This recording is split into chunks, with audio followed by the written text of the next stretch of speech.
tous, bienvenue à Show de Boucan. Cette semaine, on est avec Paul-Étienne Courtois. Salut! Salut! Ça va? Ça va bien, oui. Ça va, merci. On est dans ton garage. Toi, tu es un courseur, puis pas un petit courseur de rue, là. Tu es un courseur professionnel dans la série CSBK. Oui, professionnel depuis, en fait, c'est tout nouveau, là, depuis que j'ai remporté le championnat amateur. Là, donc, Parle-moi donc de ça. Tu as remporté le championnat amateur. C'était-tu encore la série CSBK ou en général amateur canadien? Comment ça marche un peu? C'est quoi que, qu'est-ce qui s'est passé? Dans le fond, dans le Canadian Superbike, là, on a les lightweight qui sont mettons, les Yamaha R3, les Ninja 400, CBR 500, tous les petits modèles comme qu'on pourrait comparer au Honda Civic, mettons. Là. Okay. Et puis après ça, on a le lightweight, c'est tout amateur. Puis après ça, on a 600 amateurs. Puis si on finit dans le top 3, 600 amateurs, ou dans le top 3, 1000 amateurs, on tombe pro. Okay. Puis pro, que ce soit 600 ou 1000, d'habitude, il y a gros du monde qui font les deux classes, qui sont amateurs en 600 et en 1000, qui sont financés par le propre argent de leur famille, qui ont des compagnies, etc. Poche, hein? Ouais. Puis après ça, on tombe pro, 600 ou 1000 pro, puis il y a du monde aussi qui font les deux classes, mais là, c'est un peu plus rare. En pro, ils se focus surtout sur une classe. Là. Okay. Puis ils essayent de gagner, mettons, le titre en 600 pro, puis après ça, ils s'essayent en 1000 pro, puis là, tu tombes, c'est ça, là, comme des gars contre Jordan Zook, Alex Dumas, Ben Young, Okay. qui ont coursé dans d'autres pays, puis... Si je comprends bien, tu as gagné le championnat canadien 600cc amateur. Ouais. En coursant de ta poche. Ouais. C'est quand même un exploit assez remarquable parce qu'il faut travailler dans la vie, il faut payer la maison, la nourriture, puis tout. Ouais. Puis non seulement il faut que tu payes tout ça, mais il faut aussi que tu payes tes déplacements puis te rendre parce qu'il n'y a pas de course. Je pense qu'il n'y a pas de course au Québec, ça se peut-tu? Non, il n'y en a plus depuis qu'ils ont fermé Saint-Eustache. Donc, il n'y a plus de course au Québec. Faut toujours que tu te déplaces en Ontario, dans les autres provinces. Tu amènes ton bike, tu traînes tout ce qu'il faut pour le réparer. Probablement, d'un coup, il arrive quelque chose, un slip. Faut que tu fasses le bike. Et tu sais, c'est pas un bike qui t'est fourni. Là. Fait que c'est gros, là. Ouais, l'été, c'est de l'ouvrage à temps plein. Il y en a gros contre qui je course, soit qui ont entre 16 et 19 ans, mettons, les deux gars qui étaient les championship contenders contre qui je coursais, tu sais. Fait qu'eux, c'est pas compliqué, l'école finit, c'est quand que l'école finit? Je pense que c'est début juin. À peu près, ouais. Fait que tout ce qu'ils font, c'est faire de la moto les fins de semaine, puis les pneus, les pièces sont fournis, là, tu sais. C'est par les parents le 3/4 du temps, là. Ouais, je veux pas dire... Comment que ça marchait, c'est que les parents nous donnent le rêve, ou plutôt on vit le rêve de nos parents, c'est souvent ça comme ça. Ouais. Mais toi, c'est pas du tout ton cas. Fait que là, là. moi aussi, j'ai fait mon premier cours de track quand j'avais 18. Après ça, je n'ai fait une coupe de track day pendant 3-4 track day pendant comme 3 ans. J'ai revendu le bike, j'ai acheté ma maison. Puis là, 3 ans, tu sais, quand ça a commencé à bien aller mes affaires, là, j'ai racheté un lightweight pour courser dans la petite classe. Là, tu sais, je coursais contre du monde de 14-16 ans. Là, tu sais. Mm-hmm. Puis là, tu sais, je me suis démarqué en lightweight, même si j'avais pas la meilleure machine. J'avais pas fait le bon choix de bike. Puis là, en 600, ça a bien été cette année. Là. Tu sais, j'ai recoursé contre le même monde qui ont monté, contre qui je coursais en lightweight. Ouais. Puis là, en 600, c'était comme... Pourquoi ça marchait pas? C'est quoi le problème avec le bike? En lightweight, j'avais acheté un CBR 500, puis ça prenait vraiment un Ninja 400. Là. C'était le bike pour gagner en lightweight, c'était un Ninja 400. Mais t'étais trop lourd? Ben ouais, les limites de poids et de HP sont pas pareilles pour chaque bike. J'avais comme un HP de plus pour 40 livres de plus sur le basic. Ça vaut pas la peine, ben là. Fait que non, le bike était solide en courbe puis au freinage. Ben je pense que c'était dû à cause du pilotage. Là. Mais pour vrai, toutes mes vidéos dans la ligne droite, là, j'avais pas de haute, j'avais pas d'RPM. Le CBR était bien torqueux en sortant de la courbe, puis après ça, ça stagnait. Okay. Je me faisais tout le temps drafter pour repasser dans la ligne droite. Là. Okay. Même si je breakais plus tard après ça pour refermer le gap. Mais tu sais, j'ai vraiment appris en lightweight, ce qui fait que quand j'ai tombé, là, j'ai acheté vraiment le bon bike, un 636 pour un 600 amateur. Fait que je suis parti. Un ZX6? Ouais. OK. Je roulais 2-3 secondes plus vite autour contre le même monde contre qui je perdais en lightweight. Fait que là, on voyait que c'était vraiment le pilotage était correct. Ouais, c'était c'est vraiment, t'étais ralenti par la machine. Ouais, en lightweight, ouais. Puis là, tu sais, c'est ça pour revenir à ton histoire, dans le fond, de financement. En amateur, tu sais, le talent, il a quand même, selon moi, compensé cette année. Tu sais, tu peux te permettre d'y aller petit budget. Un bon bike, ça coche, bien préparé, tu tombes pas. Tu sais, moi, je fais aucune pratique de l'année. Les gars, comme je te disais, ils arrêtent au mois de juin, tu sais, puis il y en a qui roulent l'hiver en Floride là, pour se pratiquer. Et puis les gars, ils font comme 20 track days par année. Ils font tout le national, les courses, les 6 courses. Ils font des séries provinciales comme le Pro 6 GP à Calaboogie. Il y a comme 6 manches, 5 manches de ça en plus. Fait que les gars, ils en accumulent de l'expérience de course. Là. Fait que, tu sais, moi, j'ai fait une journée à Saner de pratique. Après ça, je me suis présenté au round 1 à Grand Bend. J'ai fait les 6 courses CSBK.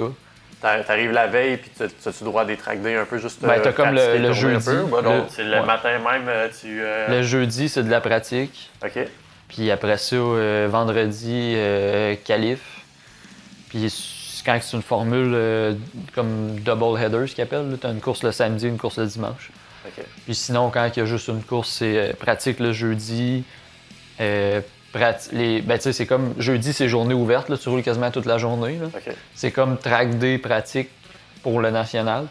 Puis là, après ça, c'est vraiment officiellement vendredi, tu roules juste 2 fois. Fait que tu as 2 pratiques. Samedi, pratique qualif, puis dimanche, pratique course. OK. Fait que tu sais, c'est les 2 formules qu'il y a. Là. Mais à cette heure, ils ont la misère aussi à avoir les jeudis. Fait que des fois, comme Calaboogie, on arrivait là, c'était comme samedi-dimanche. Fait que là, ça laisse pas beaucoup de temps pour te citer. Faut que tu prennes le track day du vendredi qui est vendu à part, qui est plus avec l'organisation CSBK. Là, t'sais. Fait que là, faut comme. Des frais supplémentaires. C'est ça. Faut que tu t'inscrives à Pro 6, t'achètes le track day du vendredi. Là, t'as du monde qui font juste des track days pour le fun, qui feront pas les courses. Tu sais, comme toi, tu peux y aller. Puis on va être en même piste en même temps. C'est ça. Les deux. Toi, t'es là pour une autre raison. C'est ça. Puis là, ça, c'est quand ça complique la chose parce qu'il y a du monde, là. Mettons à Toronto, là. Tu sais, t'as beaucoup de gros portefeuilles à Toronto, puis t'as du monde qui roule le petit Ducati pour le fun, puis les autres, ils achètent toutes leurs dates en janvier. Fait que là, toi, t'arrives, tu fais, bon, ben, je vais faire la saison, tu sais, de course. Puis là, ils nous disent, quand ils sortent les calendriers, ils font comme, bon, ben, mon sport à Toronto, nous autres, on fait ça vendredi, samedi, dimanche. OK, fait que le jeudi de pratique, on l'a pas avec le Superbike. Ouais. Fait que là, il faut t'ailler à Riders Choice, qui est l'organisation à Toronto. T'as acheté un track day à 400$ pour le jeudi. Mais là, c'est sold out. Parce que tout le monde qui roule le petit Ducati pour le fun. C'est normale, puis comme tu dis, avec les portefeuilles. Ils ont tout acheté, eux autres, en janvier-février. Fait que là, comme à Toronto, moi, il a fallu que j'aille pratiquer une semaine avant. Que j'aille faire un aller-retour le jeudi d'avant. Pour faire la piste avec mon 600. Puis l'autre semaine d'après, j'étais arrivé, dans le fond, j'ai eu la pratique du vendredi, puis c'était à Calif le vendredi. Parce qu'il y avait une course samedi puis une course dimanche. Écoute, c'était... Fait que c'est intense. Le temps que ça te prend, oh, tu sais, veux pas, il faut que tu montes à Toronto, tu dormes là-bas, tu vas partir le matin, revenir le soir, fait que tu dors là-bas. Ça coûte 400$ plus ou moins là, pour le track day. 400 juste pour rouler. Tu reviens, rajoute le seul gaz, ajoute à ça les pièces. C'est pas un sport, donné. Hein? Non, c'est un petit peu plus cher que le hockey, mais... Toi, pourquoi tu as commencé à faire ça? Ben, tu sortais de l'école et tu as juste dit, moi, ça me tente de faire des courses de moto. Quand j'avais, je sais pas moi, 4-5 ans, je jouais tout le temps avec mon petit ZX9 bleu Metal Flake là, de Kawasaki, là, ma petite moto. Avec un rider dessus. J'avais des posters de... J'avais tous les posters de calendrier de motosport, là, Yam, Kawa, peu importe. Là, ça me fascinait. Là, je trouve ça propre comme sport. Genre, mettons, je sais pas comment dire ça. Là, ça asphalte, c'est comme... c'est une finesse, là, c'est comme peinturer une œuvre d'art là, sans dépasser. Là, c'est comme... faut que tu sois un artisan pareil. Faut que tu sois comme smooth. Là, le monde, il pense que t'embarques là-dessus, puis let's go, c'est celui qui tient le plus longtemps qui gagne. Là, mais hey, c'est... Il y a un monde là en arrière, c'est quasiment comme tuner de la musique ou jouer de la guitare. Tu pars pas sur une tune de Led Zeppelin, puis c'est let's go. Celui qui fait une fausse note, il tombe, puis c'est le premier qui finit le solo de guitare de Led Zeppelin qui gagne. Oublie ça, il y a des. pas des années de pratique, là, mais il y en a qui le pognent plus vite que d'autres. Là, mais je veux dire, il y a tout qu'un paquet d'affaires théoriques et pratiques en arrière de ça. La machine et tout ce qui englobe la machine, déjà là, c'est intense. Comme, tu sais, parce que c'est toi qui as fait en plus. Ça. Ouais, le bike, c'est ça. Il y a comme un 40 heures d'ouvrage, mettons, juste pour mettre un bike prêt pour le championnat. Tu sais, on parle de lock wire comme les avions pour barrer toutes les bottes avec le petit câble en stainless. Pour pas que les bottes se dévissent, là, que ça soit de mettre de l'eau au lieu du Prestone. Là, mais le kit de fairing, toutes les petites pièces qu'on rajoute. Mais en fait, on change quasiment tout aussi. Là, quick throttle, on change le frein, on change les hoses à break, les pads de break, ligne d'exhaust, les pegs, le subframe, la batterie. Je la laisse dans le trailer. 2 semaines, je retourne travailler. 2 semaines après, je repine le trailer, on repart. S'il y avait 2-3 petites affaires à faire, mettons, on rebleeder les breaks ou le subframe est un peu trop lousse, il faudrait que je le renforcisse. J'essaye de faire des affaires de même, mais pendant l'été, c'est une job temps plein, mettons, s'occuper du bike. C'est une job temps plein, s'occuper, mettons, du bike et du setup pour être prêt à repartir à le campeur. C'est comme si tu partais en camping 5 jours à toutes les 2 semaines. En pro, j'essaie de trouver une stratégie pour monter un genre de GoFundMe ou c'est parce que ça fait un peu. C'est beaucoup d'argent. Je veux faire mon sport, mais le monde va faire comme t'avais juste à prendre un sport moins cher, mais c'est extrêmement dur. Là, on est obligé de monter à Toronto, c'est 7-8 heures. Calaboogie, c'est 5 heures d'ici. On passe à TSN comme qui monte le Canadien RDS. Là. Fait que niveau visibilité, c'est une bonne visibilité. Là, c'est comme écouter la Formule 1 du Canada. Là, fait que niveau marketing, c'est quand même assez intéressant. Là, fait que j'essaye de. Mais nous, au Québec, étrangement, on est déconnectés de ça. Non. On ferme les tracks. On ferme les tracks à la place. On n'en a pas besoin. Mais bref, sur ça, on invite quand même les gens à aller voir Facebook, YouTube, à prendre contact avec toi s'ils veulent s'impliquer d'une manière ou l'autre, à te commanditer, à partager ou à juste te supporter. Bon, Étienne, merci beaucoup. Merci à toi, ça fait plaisir. Et, bonne chance dans tes prochaines courses. Merci.